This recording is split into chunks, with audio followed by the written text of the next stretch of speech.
and welcome. The Indian juggernaut has moved to Lucknow, taking them on at the Ekana Stadium are the world champions England, whose chances of survival hang by the thinnest of thread. But on their day, a team that boasts of Bairstow, Butler, Root, Stokes and other folks can be dangerous. Will the Lions roar or will it be the march of the Blue Billion? We shall get you all the updates from Lucknow, but before we go over there, let me get you our reporters, my colleagues from across the country. They are picking up the pulse of the Indian fans who are very proud of the performance of their team so far. In fact, they have won all the matches that they have played in the tournament. I'm joined by my colleague Shubhang from Delhi and Pratibha from Bengaluru. Shubhang, to you first, tell us, what the fans are saying. There is a general, sense that India has been on the roll, but so that law of average doesn't catch up with them at some point, maybe it'll be good for them to lose a match or tie a match. But what are the fans telling you there? Well, definitely Rika. See, I am in a locality in Delhi and I have few fans with me. Well, let's ask them. क्या लगता है आज का match कैसे जाने वाला है, क्योंकि इंडिया अब तक लगातार सारे मैच जीत चुका है. क्या बोल सकते हैं? आज इंडिया का 6th मैच है और जो कि मेरे खुद के होम टाउन में श्री अटल बिहारी वाजपेयी स्टेडियम में. हम बहुत ज़्यादा एक्साइटेड हैं. लखनऊ में ये मैच हो रहा है. इंडिया का 6th मैच है और हमें उम्मीद है इंडिया अपने 11 के 11 मैच जीत के हमें वर्ल्ड कप जिताएगी. Hip hip hurray! एंड अब आपको क्या लगता है कि आज जो भारतीय खिलाड़ी है, कौन सा ऐसा खिलाड़ी होगा जो आज हमें ये मैच जितवाने वाला है? देखिए, मेरे दृष्टिकोण में तो सारे खिलाड़ी बड़े उत्तम खेल रहे हैं. आज मुझे सूर्य कुमार यादव जी से भी उम्मीद है और रोहित शर्मा जी से तो हमेशा रहती है और हमारे बॉलर भी बहुत अच्छा करेंगे. हमें पूरी उम्मीद है कि आज का मैच हमारी टीम जीतेगी. भारतीय टीम को बहुत बहुत शुभकामनाएं. पर अच्छी बात तो है कि भारतीय ये मैच जीतते हैं आज, लेकिन अगर आज का मैच हार भी जाते हैं तो कोई नुकसान नहीं होगा क्योंकि हम टेबल्स पर ऊपर रहेंगे. हाँ, ये हो सकता है कि टॉप स्पॉट में ना रहे. इसको लेकर के क्या लगता है आपको? उससे हमें बड़ी मायूसी होगी. हम तो ये आज का मैच भी ज़रूर जीतना चाहते हैं, जैसे पहले मैच जीते हैं और एक विनिंग वो चला हुआ है और एक पूरी देशभक्ति की भावना भी देश में बढ़ती है. तो आज का मैच जीतेंगे. विराट कोहली का जो 100 रह गया था वो भी आज पूरा होगा. So see, here's the fans with me. They definitely are saying that today's match is also important for India, and they think that India is definitely going to win this match. Thank you. I have few other fans as well. Let me go over to And let's Pratibha talk to in them. Bengaluru. Pratibha, tell us what's fans at your end telling us at this hour. Well, in fact, a lot of excitement here in Bengaluru among fans. All of them are waiting to witness the match because this is going to be the 6th one, and they're pinning their hopes on several of the cricketers of Team India to ensure that India takes the cup at the end of this entire tournament. So, what's the kind of excitement running? I mean, Team India, how has it fared so far? I think India is the most dominating country in this World Cup. Okay. The most emphatic performances given by India so far. And I'm looking forward to Gill, who is still yet to make his big impact performance. And what about you? How has India fared and who's your favorite cricketer? They have done extremely well. And Rohit rocks today and wishing India all the best. And what about you? I'm just looking forward to celebrate India's victory and Kohli's century. Right. So, with respect to this match, I mean, all of these matches, India has fared so very well, and today is going to be as nail-biting as ever. I would expect England to rebound, but I think India is too strong to take them. Right. So, can we cheer for Team India then? Hip hip, hooray, India! Chak de India! So that's the excitement. So, I hope Team India is hearing all of this, and let's just wait for the match to begin.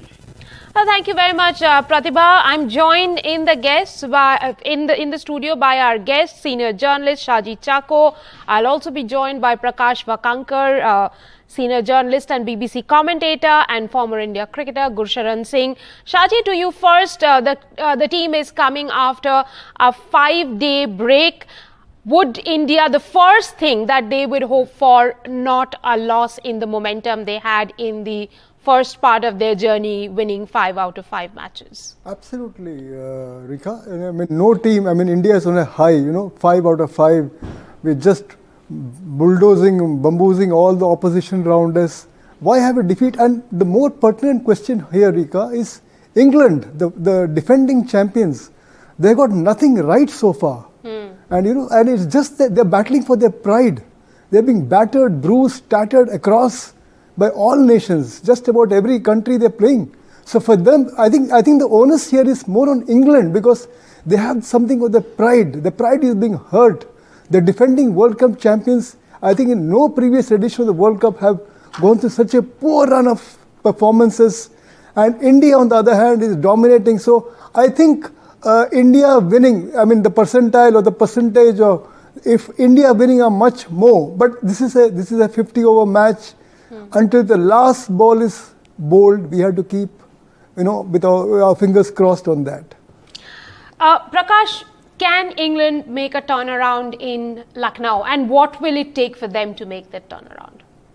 Well, look, from a potential perspective, Rika, it's very obvious. England have always had the potential. They've just had a series of rather poor performances. The analysis can wait, but the reality is this England team has all it takes to do it. They just haven't been able to string it together. And now that it looks like their chances are, almost practically gone of qualifying for the top four, as Chaco said, it is pretty much about pride. It is pretty much about displaying what could have been. And from that perspective, with absolutely no pressure and probably no expectations either, this is the perfect stage for them to deliver and put India under pressure, which will also be good, I think, from an Indian perspective, because they haven't really been run close by anyone so far. And it's important that India have a couple of tight games in the league phase. Gursharan, when the tournament started, this clash, India-England, was looked upon as a marquee clash because it would have been the hosts versus the defending champions. But given how things have progressed, India on the top of the table, not quite. They will be on the top of the table once if they win this clash. And England at the bottom, not delivering the goods. Would you say that the match has lost its sheen? Still, it's a 50-over game. Plus, they have won the World Cup. England, India should not take them lightly. But I think on the Indian pitches, they are not able to play the spinners very well. England, their main problem has been that they are not able to play spin. Not able to read the ball from the bowler's hand.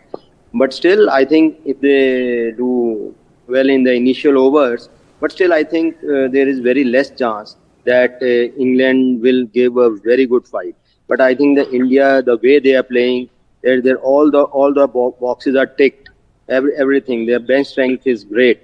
So it looks very difficult for England to make a comeback. But still, it is cricket, very unpredictable game. And they were a top team before the tournament started. Everyone was expecting that England will be one of the 4 teams who will qualify for the semi-finals. But I think they're not able to feel the right combination also. The first match, and the first match, England-New Zealand, the way they were hammered by New Zealand, I think that has dented their confidence. And perhaps now only it looks twice. Right. And now perhaps it looks very tough for them. And perhaps it's only happened twice in the history of World Cup that defending champion has not made it to the final 4. Now coming back to you, Shaji, there's a lot of talk about law of average. Virender Sehwag, in fact, mentioned that when they went on to win the World Cup back in 2011, they lost 1 match, tied 1 match in the group stage, and then breezed through the quarterfinal, semi-final, final. He says that it's okay for India to lose 1 match so that law of average doesn't catch up with them. Do you think that all the talk of law of average should be put to rest and India should just do what they're doing or, start thinking about that as well? Absolutely, Rika. Nothing succeeds like success. So let's keep on winning. 2011, there is a mathematical, a sort of a permutation or a mathematical possibility, law of averages. You have to win, you have to lose 1 match. Yes, that remains. That nobody can defy or deny that. But what I'm saying, my contention is if India is winning, let's keep on rolling. This law of averages which Sehwag is talking about, Okay, I mean, I would rather hope and pray that it happens before the knockout, because if that happens in the knockout, that's going to be calamity. Yes. So let's hope that doesn't happen before the knockout stage. I mean, it happens in the knockout stage rather than in the knockout stage. Prakash, I would like to hear from you as well on this whole debate around law of average. Well, if there was a person who could predict when it will strike, that person would be God, right? The reality, I think, Rika, is I don't think India need to change anything. What I'd love to see personally is if Rohit wins the toss, that India bat first. I know they prefer chasing, but I think it will be a good experience to try and defend the target. That's one of the things that you want to be good at. You don't want to be labeled as first inning bullies. So it'd be great to see if India can win the toss and bat first. I'd wait to see whether the combination that you've got out there is what takes the field, or will they opt for Ashwin in place of one of the seamers? Those are the only two real questions. And longer term, the fitness of Hardik Pandya, which of course is crucial for India in the rest of the tournament. But I think India will be on a high. Rohit Sharma and Rahul Dravid, I think, are doing one thing very well, which is within the camp, keeping things as low-key as possible. By low-key, I mean there's very little jingoism. I don't think people are thinking too far ahead. A game at a time. And I think that's the approach that will serve India well. Let the law of averages do what it has to do. Now, Gursharan, picking up from what Prakash has said, one of the changes that he feels India might ring in is get Ashwin to play in Lucknow, because it could be a turner. Do you expect that change in the combination, given that, this has been a winning combination? Would India like to go for a change? I think with R Ashwin also we won, with Shami also we won. So, and that winning combination, I think against England, whether it is a batting wicket or it is turning, I think it is better to play three spinners, because on good batting wicket also, R Ashwin has got that class, that quality, that skill to outfox the batsman. And what Prakash ji said, the law of averages, I also don't agree. If you are playing well and you are playing very confidently and taking one match at a time, then I think that law of averages can take a back seat. That's it. So I think India is playing very well. And what he said, India should bat first. I fully agree with Prakash ji that we should bat first and see how we do. And there also, I think, if we bat first, then our spinner will also come into play in the second inning. Very interesting points there made by Gursharan Singh and Prakash Wakankar. They both want India to bat first, because they haven't really done that during the course of this tournament, and for the spinners to come and play. Those shots that we showed you are of the Indian team being wheeled into the Ekana Stadium. Both teams have reached there. We are hoping for a cracker of a contest in Lucknow this afternoon. Thank you, gentlemen, for joining me.